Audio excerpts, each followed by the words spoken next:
oldest scriptures in the world are the Vedas, right? And in the Vedas, they speak about the who am I. So it's a question that as you're living in a subjective manner, yeah, you ask, who am I? Who is that subject? Because obviously the subject has been assumed to be somehow something to do with the object, yeah? But in fact, it has nothing to do with the object. So what happens is so this subject-object dualism is the basis of duality. Yeah? We see things from a split view. There's me and you, I'm the seer, you're the seen, and the sense of seeing gets underdeveloped or underappreciated, and now the interpretation by the head is about the seer and the seen. Yeah? Yeah. Yes. So basically, we start living in interpretation pretty quickly, and the language supports that. So basically, like when you were young, you weren't in an abusive situation, you were just playing, yeah? So it would be like life is happening. And then suddenly it starts turning into life's happening to me, which is an interpretation, yeah? That's the difference. So a lot of people aren't doing well based on the format that we seem to be in. So they want to get out of the format, but they want to get out of the format as the format. Yeah, so they can't escape, because if there's a feeling of they're the one who's escaping, the feeling of being the one is the program. Yes? Yes. Yeah. So there's a beautiful statement in recovery that could match up all the great statements in spirituality, which is self can't get out of self. It's a simple statement based on observation. Self cannot get out of self. So then, if seemingly self is driving you crazy, yet if you're identified as that which is driving you crazy, how can you get out of it? What's the solution? Yeah. You're trapped. You're trapped, in a sense. But then there's the wisdom of no escape. So there's no escape from an imaginary place. So the best appropriate response to the seeming unsavoriness or the unsatisfyingness of an imaginary place is to do nothing. Don't try to leave the imaginary place, because that reinforces the imaginary place. Yeah? So we're stuck in a little Chinese thumb torture. We feel an urge because we're uncomfortable, dissatisfied, and we figure we want to pull ourselves out, but the pulling yourself out is being in. Yeah? So basically, you've hit the parameters of the failed system. The system that's producing the sense of a problem can't provide a solution to it, yeah? So you're running into its walls of limitation. And boom, and you just hit it, boom, and then boom. Yeah, and sooner or later, hopefully you hit it enough that you get disillusioned in a sense, and you stop relying on that which is unreliable, yeah? So it's like,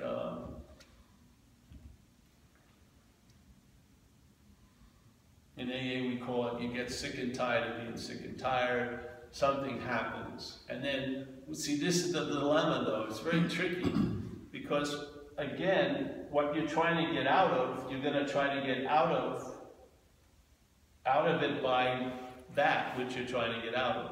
Yeah? So that which is playing God is going to try to quit playing God.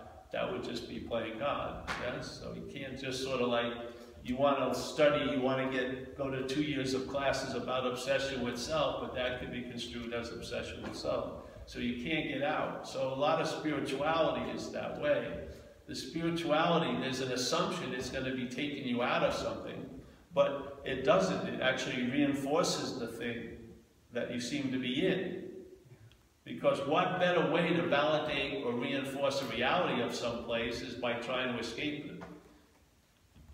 Yeah. If you wouldn't do anything, then maybe you would see that it's not truly so, and then your escape would be prior to the idea of the bondage, and prior to the need to get an escape. Yes? You would escape from the whole system, in a sense, instead of trying to escape from the system as the system. So a lot of spirituality, if you look at it, has the same dilemma. It's you trying to get out of you by finding an authentic you or a greater self or something, but it doesn't work. But that system, see, if that was a business, it would have been shut down a long time ago, most spirituality, but it has a great business plan. It has its customers convinced it could take lifetimes. So you constantly keep going back, and if it doesn't seem to work because we're in a state of self-centeredness, we blame ourselves. We didn't do enough meditation, we didn't do enough of this, enough of that. So it's got an incredible self-protection based on the people seemingly entertaining it. Yeah. So this is sort of like just relief from the need to get relief, so to speak. Yes. You know, by seeing you're not that which needs to get relief.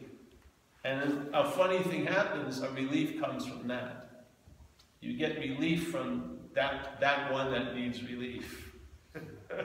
Doesn't mean everything goes great, it doesn't. It means you travel lighter over it all. You know, there isn't a get out of jail free card here. You're on the Monopoly board. As long as you're a boot or the Eiffel Tower, you're going to be determined somewhat by the game. Yeah? But what would happen if you could find a way, which is a no way, to travel lighter through the revolutions of the Monopoly game? This is going on and on and on and on. You would probably see after 20 rotations around the board, you say, Jesus Christ, that was more than enough, that gift, and I'm traveling later through the Monopoly game. Nice. Yeah? We wouldn't be thinking like Boardwalk was in spiritual Monopoly, that would be enlightenment. And then there'd be like, what's the nice place, a secondary place? Park. Huh? No, Park Place was a high one too? No. Yeah. Is it? So yeah, that would be like awakening, you know. Awakening would hopefully lead to Boardwalk. Whatever. But then you have to live, and then you think that you're going to use all the other squares to arrive at those squares. But you don't see that whole game is in a big square. Yeah. All the squares are in one, is in another game. Yeah. And the other game, you can't get out of what you're not in. That's basically the rules. And then it would be nice to know the second game rules so that they can be applied to the first game, because the rules of the second game is what allows traveling lighter through the first game. When you realize you can't get out of an imaginary place, you realize you can't be any more into a moment than you're in right now, so you don't have to try to get into a moment. You can't be out of a moment. The secondary game rules would totally change the first game. Yeah, but if we try to get those game rules from the first game, it doesn't work. You gotta leave the boot behind to get the new rules. The new rules aren't for the boot. They're for what's animating the boot, let's say. Awareness, whatever. When that awareness entertains the second game rules, it can bring it into this game rules. Yeah, and you'll travel lighter. You'll recognize a distinct difference between what's happening and what's not happening. Instead of having an incredible mix-up where what's not happening becomes the biggest influence in what's happening. Yeah? The past and future is just fucking influencing right now almost completely. So if you could see something wasn't happening, what more would you need to do about it? Nothing. That's a lot. I mean, if you see something is not happening, the bus is pulled over. The door's open. You can get off if you want. If you want to stay on, you'll get the same opportunity at the next stop. You'll stop and get off. You can get off. You know what I mean? It says stubbornness or resistance to it, but basically, the invitation, I feel, is from love, and it's not going to relent. It's going to keep on offering you the invitation that's quite necessary for you, yeah, to open up to that, to the facts of what's happening here, which is this is more of a dream than anything. It's not even a dream, it's dreaming. It never can become a dream. That would mean a fulfillment of dreaming. There's no fulfillment of dreaming, there's just dreaming. It doesn't get to a point of a critical mass of dreaming and it turns into a dream. It never turns into a thing, ever. It's just dreaming. It's just dreaming, dreaming, dreaming, dreaming. So that doesn't mean you don't get a wallop. You do get a wallop, because what's dreaming is the only real, quote-unquote, non-thing in this whole place. So if it believes something, it's going to seem as real can be. How can something that seemed to be the worst thing ever happen to you, it can be seen to be the best thing that happened to you in one day? I mean, something suspicious there. Yeah. If you like set up an altar, that was the worst thing. Getting divorced from that lady, it ruined my life. And then maybe something happens and your mind changes and suddenly you see the worst thing that you've invested quite a lot into being a real worst thing, suddenly is seen as the best thing. Jesus, by separating from that, I went this way and everything like that. So fucking awesome. That was the best thing that ever happened to me. What does that imply? It's got to follow the trail a little bit. What do we just want to fucking go to the trough like an obedient cow? Just stick your head up and smell the manure, so to speak. And wait a minute. You know, it seems like I'm dreaming because something that was driving me crazy, and it's the same thing that's not driving me crazy now. So did it have the ability to drive me crazy and then lost it somewhere? Or is it ability to drive me crazy based on me, not on it? Yeah. Am I giving it the meaning to be able to drive me crazy, or am I not? Because it's very difficult to say, oh, that road drives me crazy, but it doesn't always drive you crazy. It is many, many times it doesn't drive you crazy. So your whole rule is thrown out the window. You must be that which is giving everything all the meaning it has. And what is it? If you take that information, where does it lead? It leads to the fact that you and I are dreaming. And we have it. It's the basic, everyone has the expression of it, subjectivity. People come to this meeting, I'm going to say for the people on the internet, there's 60 people here. People come to this meeting and they don't get the same experience of everyone else. Everyone else makes this meeting what it's going to be. The meeting doesn't make them what they're going to be. They make it what it's going to be.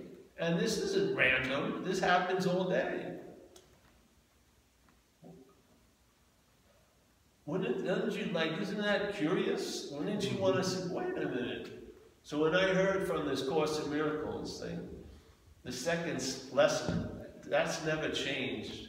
Blew my mind, unbelievably. Where it says, you and I give everything all the meaning it has. And then it just went, toom, toom, toom, went through years of my living, and I realized, fuck. That's exactly what was happening.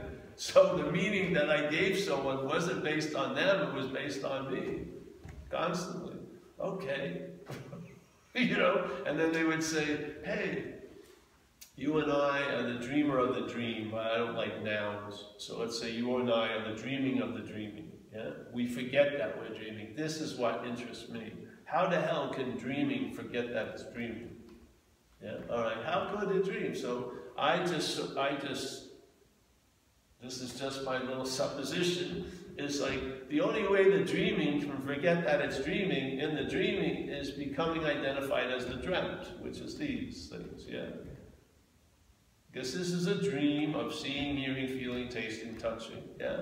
And these things can be seen, and as a great Zen master said, Hawaii Po, whatever can be perceived cannot be perceiving. So obviously that which is perceiving is not the body, but there's perceiving happening seemingly in this neighborhood, yeah? So I would say the dreaming is that which is perceiving, but now suddenly something happened, it became identified as the dreamt, so like the light got identified with the projector, the camera, and now thinks it's projecting the movie, not realizing it's just conducting light, yeah? Without the light, based on the electricity, there'd be no movie. The projector cannot project anything.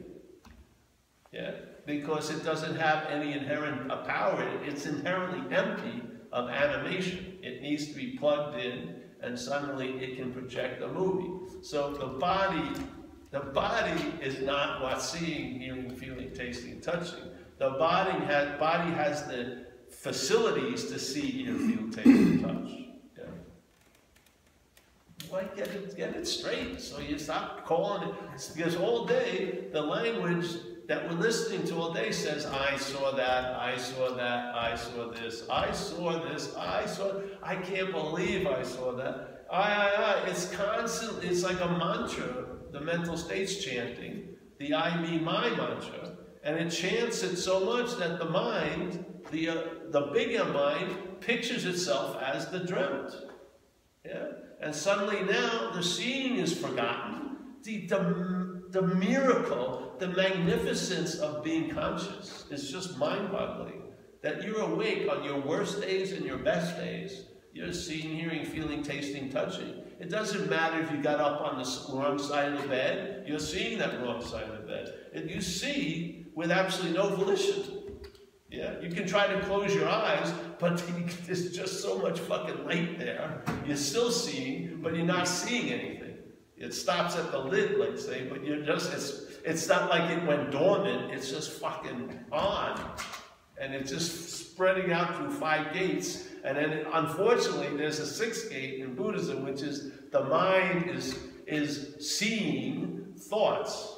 And that's what happened. Most of us are up in the porno theater of the mind seeing thoughts. We forgot hearing, feeling, tasting, touching, and we're just constantly going over and over. We're not doing it. The mental state is, it's going over what it thought it saw, felt, tasted, and touched. And what it's afraid that it may not see here in the future, or it's whatever. It just unbelievably, you get caught up there and you can't get out of the theater because you're now the theater. So wherever you go, you're the porno theater. It's slavery, really. And that which says, oh, I don't want to give it up, isn't you either. And that which says, I would love to give it up, ain't you. You're never pronouncing yourself on the scene. Never. You've never gone anywhere. There's no hello, goodbye to what is. We don't recognize it because we're looking from it. We'd have to see it to recognize it. And it would have to not to be here to be remembered. So it's not about remembering it either. Because you can't, it's constantly available at all times. Yeah? The action figure has its fucking destiny. You're not going to get gypped. You're in the movie.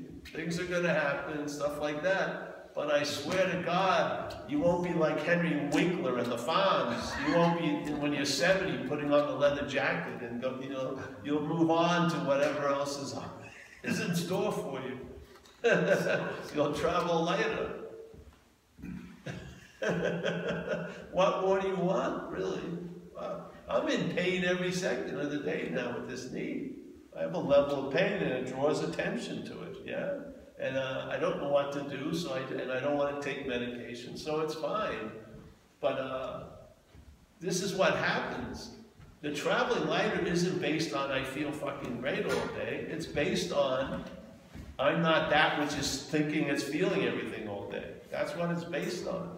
So the story, I get the story, but it could be anybody's story. And I have empathy because a lot of people have the same story. I don't see it as uniquely mine. And therefore, the suffering, though happening, or the pain, doesn't get so extended in time and become a big fucking story. I don't really bitch about it much, you know?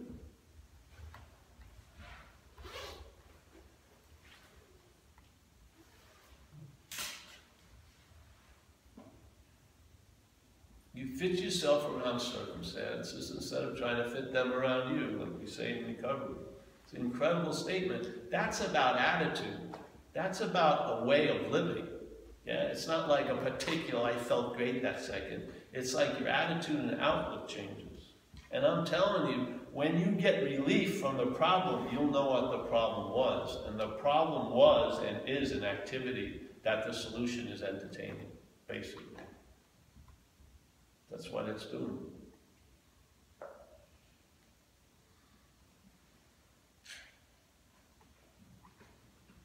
So the solution truly is an inherent fact. That's what non-duality is to me. It's a fact. Not debated, not argued. It's a fact. Yeah? I see what I'm not, and it's in the seeing of what I'm not, I get a sense of what I am. It's like a very strange mirror because you have no face to get reflection of. But you can see what you're not, and in seeing what you're not, you get a sense of what you are, which is seeing.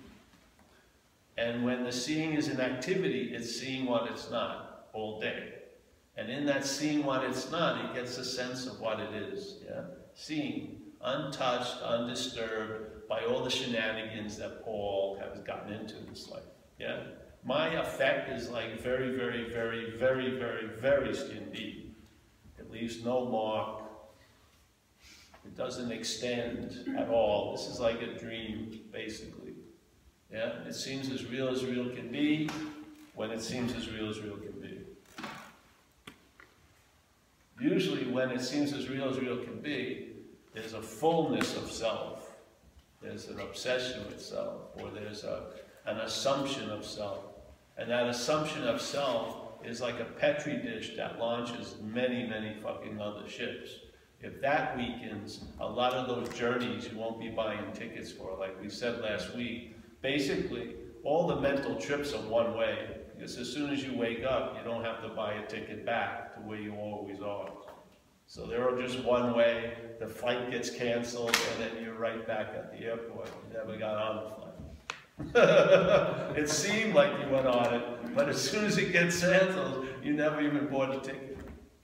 Nothing ever happened. You get a free sample of it every night when you go to sleep. Fuck. What happens when you wake up in the morning? What happens with me when I wake up in the morning? You're still, there's a body sense, but it's not so attended to. So there's like a lovely little middle stage. You can feel really at peace with the body at that moment. Yeah, because it's not yelping as much, yeah? And it's like a lovely, if you don't have to get up, it's a lovely space. You can just, it's like a trance. And you get the experience of the action figure in the body, but you don't get a lot of the debits, you know? Fucking the pain isn't hurting, this and that. And it just gives you a sense how thin the reality of the body is. You could just drop right through it like a saran wrap hammock. You can just drop right through. Yeah. So, man,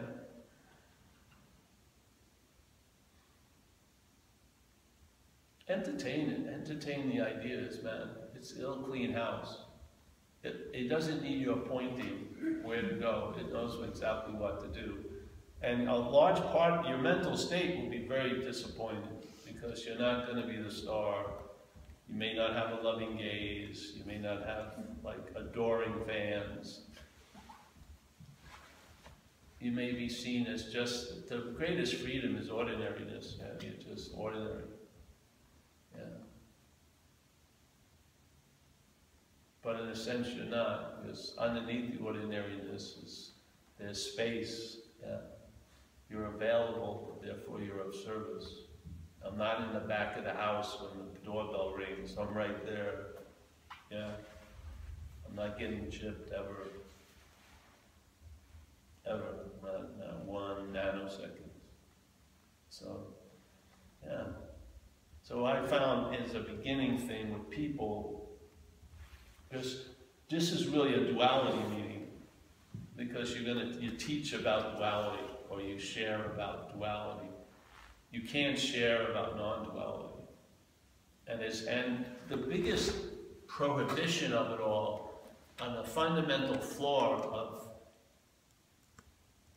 sharing this message with people, is the sense of who's going to be hearing the message. So let's say we're sitting here and we take 4 hours to chant together, I'm not a body, I'm not a body, I'm not a body. There'll be a sense of the body doing it, you see. So the thief is already in the house and he'll join in the chorus. He will. So the biggest thing is not the message, but how it's heard. And a number of people in spirituality have pointed out this basic proposition, like the thief, which you are the thief and the policeman and the thief. Yeah, you're the whole, all of it. So he says, Ramana Maharshi put it in one way, he says there's a presupposing, this would be the base.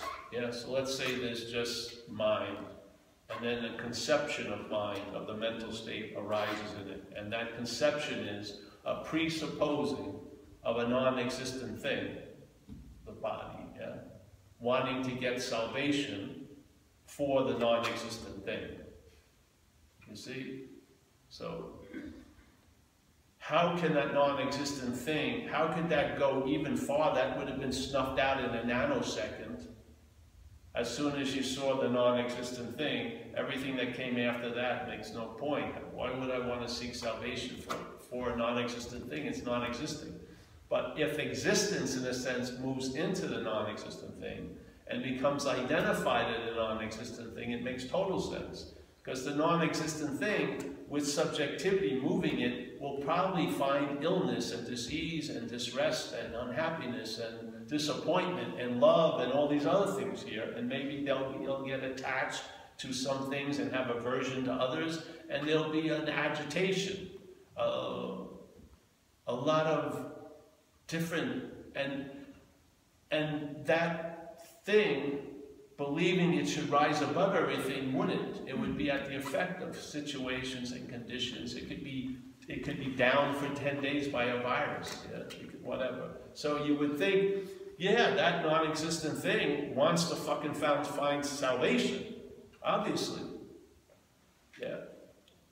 But see, now there's an identification seemingly has happened. So now the non-thing is identified as the thing, and is seemingly suffering the thingness of it all, and it wants to get salvation, not from the thingness, because it's identified as it. So when it's thinking of salvation, it's including the body as the one that's going to get the salvation.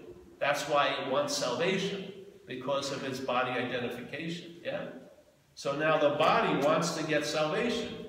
Obviously, it makes total fucking sense. And obviously, it doesn't seem to be its own source of salvation, because it seems to be powerless over things, and so it's going to seek salvation. This is the dilemma, because it's a misidentification. That which is prior to any need of salvation, which is the non-thing, has now become identified as the boot on the Monopoly board, and suddenly, as soon as it takes itself to be the boot, it's at the effect of the game.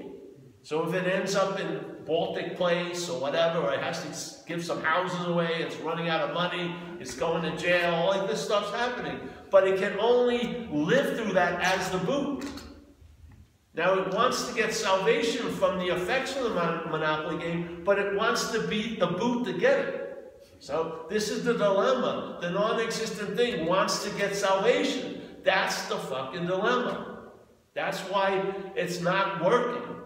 Because the problem wants to get solution, not from the problem, but for the problem, which would be a bigger problem.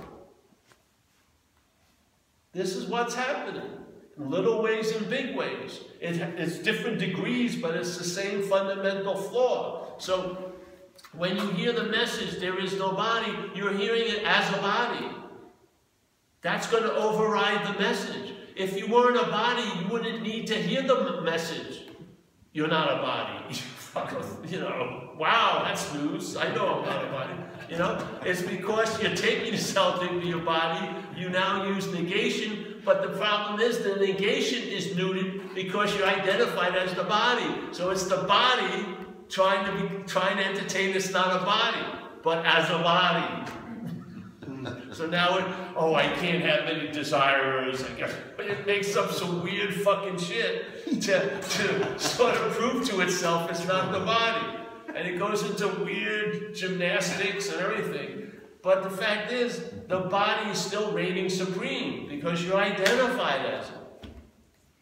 It's like the simple thing in that movie Moon, the clone, they figured out the clones work better if they're given human programming. They do a lot more work, and the human programming has the story of this clone as a person is he's on this 5-year job on this moon, working on the moon. He's the only person there, and he's from Boston. He only has 5 more days left, and then he's going to go home to his wife and kid and go to the Red Sox and da-da-da-da-da-da. He's a fucking clone. He never was in Boston or anywhere. Yeah? But, so what happens is, something happens and he gets indisputable evidence that it's a clone, and you would think, oh, everything's cleared up. The clone? Yeah, you're a clone. All right, you're a clone, boom, that's it. But when it hears the message it's a clone, it's caught and understood from the human programming. That is exactly what fucking happens here. Yeah? It gets to such a point that you want to be a non-self as a self. You see? It's so stubborn, you cannot imagine you not being here. So you're included in all the formulations, and therefore a mental logic goes, yeah, I got to get out of this place, or I got to get more into this place. You can go either way. Yeah? Because either you're thinking you're missing out, or not in the moment, or I want to get out of this fucking moment. It's just fucking incredible. So it doesn't matter. It does both ways. Yeah? And it would make total logic to go that way. Just like there's a great saying by the same Zen master, Hawaiian Pope. He says, you can't use the Buddha to seek the Buddha. Yeah? Now, why would he say that to a person? There would be no need to say it if you were Jim, Mary, Sue. But if you're the Buddha, it would be really good news. I mean, it would be helpful news to hear, hey, Buddha, you can't be seeking the Buddha. You're the Buddha. Yeah? And the only way that could possibly make sense is if the Buddha seemingly forgot it was the Buddha, and he couldn't do that unless he thought it was something else. The only way it could seemingly forget it's no thing, it would become identified as a thing. How else was it going to forget? Yeah, seemingly. So these masters are saying, hey, you can't use the Buddha to seek the Buddha. They're not torturing us from the grave. They're trying to save you a lot of fucking trouble, because you're the Buddha. And if the Buddha is looking for the Buddha, he's never going to find the Buddha, but looking for the Buddha will be used to deny its own Buddhahood. That's the fucking heist here. It's duplicated, it has different degrees, it wears different garb, it's in different locations, in spiritual places, it's Newark, New Jersey, everywhere, but that's what's happening. In the mental state, there's a robbery going on. Yeah? The mental state is claiming to be the one who's conscious, yeah? Claiming to be one who sees and hears and feels and tastes and touch, and we've all agreed here that you're going to go away for 50 years to jail if you do something. So the doing is the most binding of them all, because whose life would it be anyway if you weren't the doer of it? And yet you're not the doer of the actions. But the whole story would collapse. The whole story is based on you're the doer of shit. But in fact, how much shit do you really do? That which knew better didn't give you much power, even in the body. There's only one process that's half voluntary, that's breath. Everything else is fucking automatic. Because you would never made it through 1 second. You would have forgotten to pump the heart, the blood. The whole experiment would have been done, so we realized, fuck, we'll give it a big megaphone, but no power. So the head just boo, boo, boo, boo, but it fucking has absolutely no power in the situation.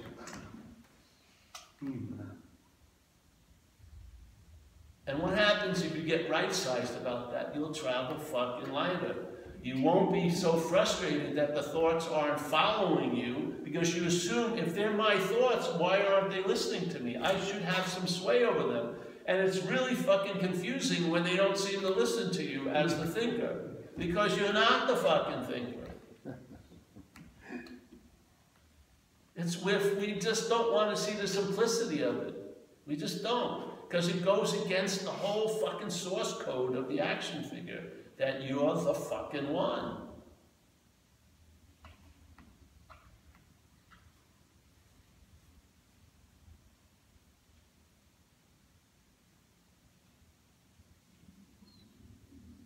You can feel the relief. It's fucking thick. Yeah.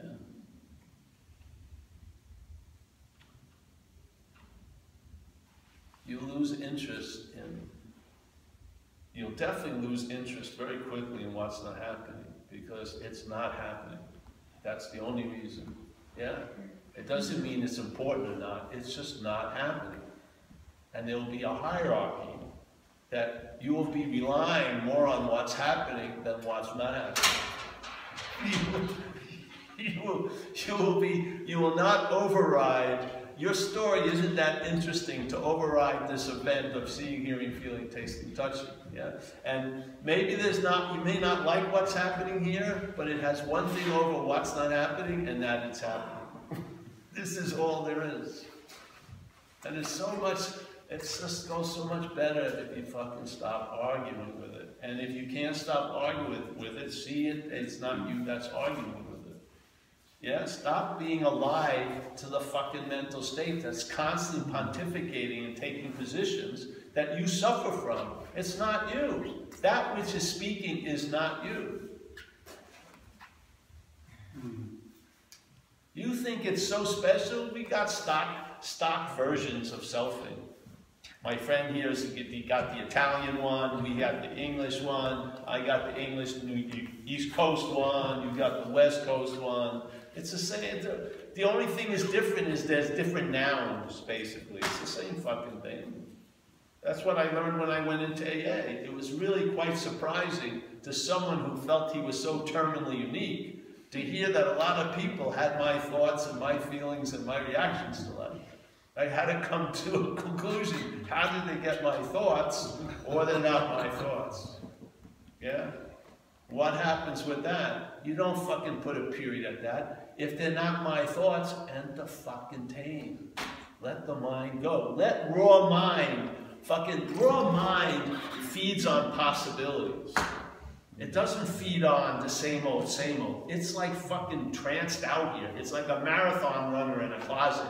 It's so fucking bored with this whole thing in a lot of ways. You gotta give it some fucking meat occasionally. Yeah? So don't let a period come up. Hey, if they have my thoughts, they mustn't be my thoughts. You know, entertain. What would it mean if these aren't my thoughts? Find out, you know? Fuck. Like, I just remember it happened succinctly one time in about 9 years of sobriety. The whole thing is, in AA, you learn when you get sober what had defeated you in life, which is self, yeah? And the problem resides in the mind, so self is made up in mind, yeah?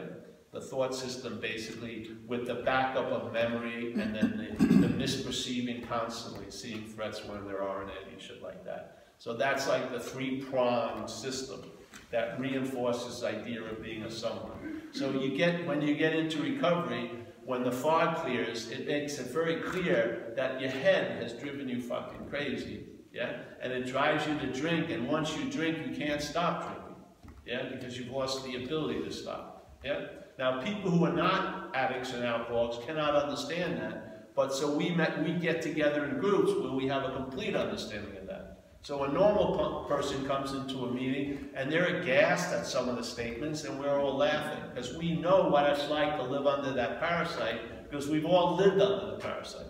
It is not us, it's the parasite we lived under. The parasite was the dominant demonstrator in our lives, not us. We were taken over. So when you listen to other people who were taken over, it becomes clear to you that something has defeated you. Something that's other than you has defeated you. Yeah? All right. So when you finally see that which has been implied and assumed and supposed to be you, yeah, which is always inferred and insinuated by the thought system, this phantom of it being a thing, is, right? When you see it as something foreign than you, what happens? The first thing that happened to me, and I swear it was possible for forever, but it never dawned on me until this happened. First, what happened? I saw that which defeated me as foreign to me. As soon as I saw it as foreign to me, I entertained the possibility I can be free from it. Instead of trying to be free as it, through it, for it, which I've been doing most of my life, I saw it as something other, and finally the head went click, and went, I can be free from it. And I've never stopped entertaining that now for many, many fucking years. Yeah? It became the last answer. And the last answer is a great fucking answer because it negates any need for any more answers. in this one topic about being what you are, because that's all we're relegated to be, is being what we are.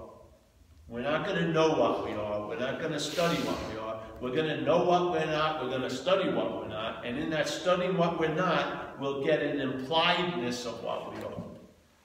And then you realize the only, and it's always been this case, you have always and always will be, because it's not of time, be that which you've been looking for. Just see what you're not, and you'll be what you are, and you'll realize you have always been in the being of what you are. Nothing ever fucking really happened to you to change that. Nothing. It can change my leg, the formation of my leg in accident. It can change this, it can change that, but it cannot change what I am. This place is full of changing, but does not provoke any change in what I am, what I truly am. I'm untouched by all this activity. That's where you can rest. That's where peace lies. It's in your own nature. When it's unsaddled to a false nature and driven in this fucking hallway of time, looking for its fucking self and other symbols, man, you'll feel it. You'll be able to enjoy peace of mind, because peace is of big M mind. You will comprehend, like we say in A, you will comprehend the word serenity and know peace. Because you are serenity and you are peace. Yeah. Yeah.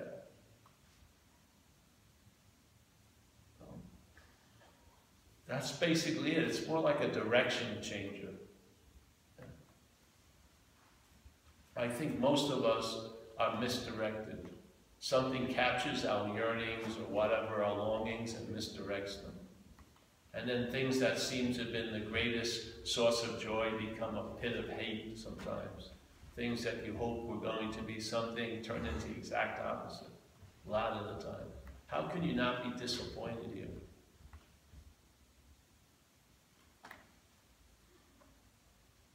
How can you not be disappointed if you can't love? You know?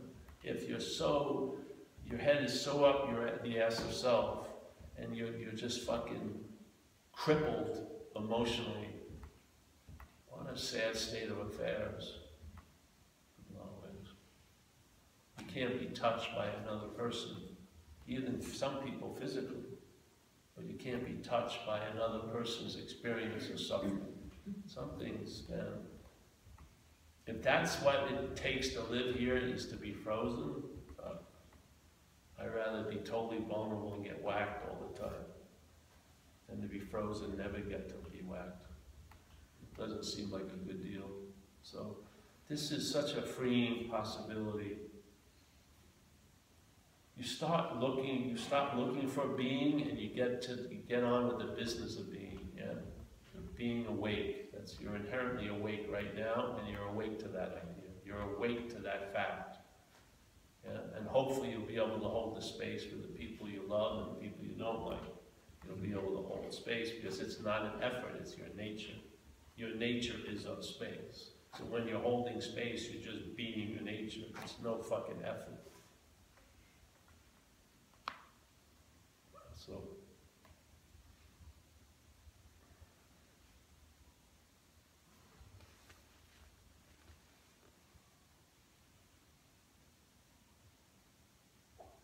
you know, they say that the selfing takes it's like the quickest process in the world, the mental state, organizing a story of self, yeah? So obviously you're not going to find a quicker process to undo that process. The self will always claim all the meditation to apply to meditator, yeah? But the only way you can sort of beat that is in timelessness, and that's your inherent nature. Because in timelessness, the gun is always out. You're never going to lose the draw because you never draw it. It's always there. And there's a thing, let's say you're listening to your head most of your life, and you wait for your head to tell you what's going on. Like, you're in the game, but you're listening to the announcer most of the time. And then that time, and then you're depending on it completely. And let's say, I'll give you two scenarios. Let's say you're laying in your deathbed, and the head has that one last zinger, and just before you take your last breath, it says, You really blew it, Paul. What a way to go.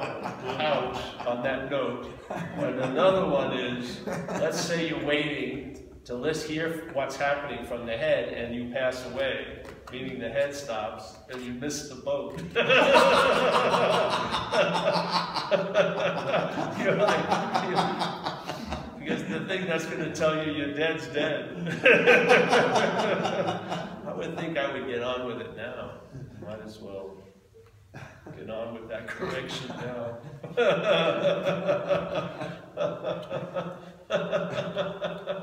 Because the only people who are going to experience your death are other people. You're not. You're going to be dead.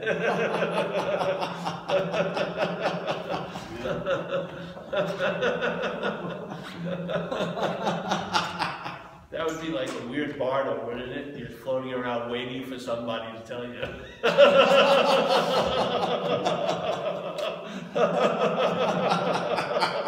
Thousands of eternities go by. What happened? Where's that voice? I relied on it so much. It's proved to be unreliable. Oops. I wish I knew it earlier.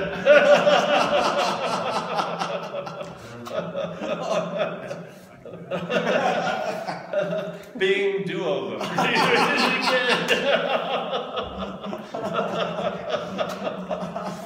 right, well, that's done. Any questions? No? Good. Thank you, everyone. Let's pass the basket. Zen? Where's that shirt, Zen? You forgot it. Oh, wow.